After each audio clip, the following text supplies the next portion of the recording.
আলহামদুলিল্লাহি রাব্বিল আলামিন ওয়াসসালাতু ওয়াসসালামু আলা সাইয়্যিদিল মুরসালিন ওয়া আলা আলিহি ওয়া আসহাবিহি আজমাইন আম্মা বা'দ ফাআউযু বিল্লাহি মিনাশ শাইতানির রাজীম বিসমিল্লাহির রহমানির রহিম ক্বালা আল্লাহু তাআলা ফি কালামিহিল মাজিদ ওয়া লা তামশি ফিল আরদি মারহা সাদাকাল্লাহুল আযীম। আমি ডক্টর মোহাম্মদ শাহিদুল ইসলাম, সহযোগী অধ্যাপক ও বিভাগীয় প্রধান, ইসলামিক স্টাডিজ বিভাগ, আমদাদ বিশ্ববিদ্যালয়, বাংলাদেশ। আমি আজকে গুরুত্বপূর্ণ একটা বিষয় নিয়ে আলোচনা করতে চাই। আল্লাহ রাব্বুল আলামিন কোরআন কারীমের মধ্যে ঘোষণা করেছেন, ওয়ালা তামশি ফিল আরদি মারহা, তুমি জমিনের উপর দম্ভ ভরে, অহংকারের ভরে তুমি চলাচল করো না। আমরা মানুষ প্রতিনিয়ত আমাদের সামনে অনেক ঘটনাই ঘটে। অনেক ঘটনার মধ্য দিয়ে আমাদের লাইফেও কিছু বিষয় আছে, বাস্তব জীবনেও কিছু বিষয় ঘটে যেগুলো নিয়ে আমরা অনেক সময় চিন্তা করি না, কিন্তু এর মাধ্যমে আমার জীবনে ঘটে যায় অহংকারের মতো বড় একটা গুনাহ।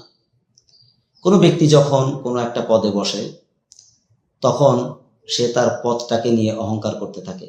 কোনো ব্যক্তি যখন শিক্ষিত হয় অনেকেই এই শিক্ষা নিয়ে অহংকার করতে থাকে। কিন্তু কোনো মানুষের জীবনে যা কিছু উন্নতি আছে সব কিছুই মহান আল্লাহ তাআলার দান, কোনো কিছুরই মালিক মানুষ নয়।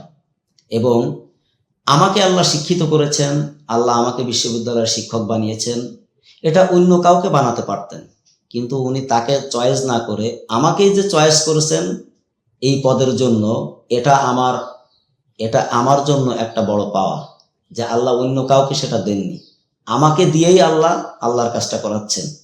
এতটুকু ধারণা যদি মানুষের ভেতরে থাকে তাহলে মানুষের কোনো অহংকার কাজ করে না।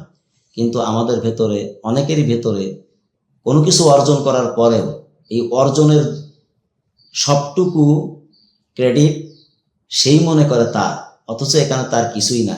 এটা একটা অহংকার।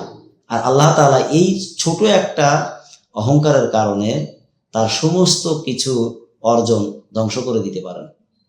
এজন্য আল্লাহ রাব্বুল আলামিন মানুষকে যে কোনো বিষয়ে অহংকার করার জন্য নিষেধ করেছেন।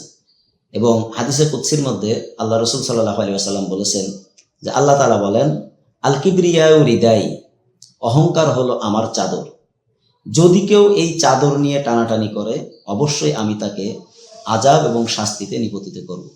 সুতরাং আমাদের সকলের উচিত হবে আমরা নিজেরা সর্বপ্রকার অহংকার থেকে বেঁচে থাকব এবং আমাদের চতুর্পাশে বন্ধু বান্ধব, আহাল পরিবার যারা আছে সবাইকে এই বিষয়ে শিক্ষা দিব।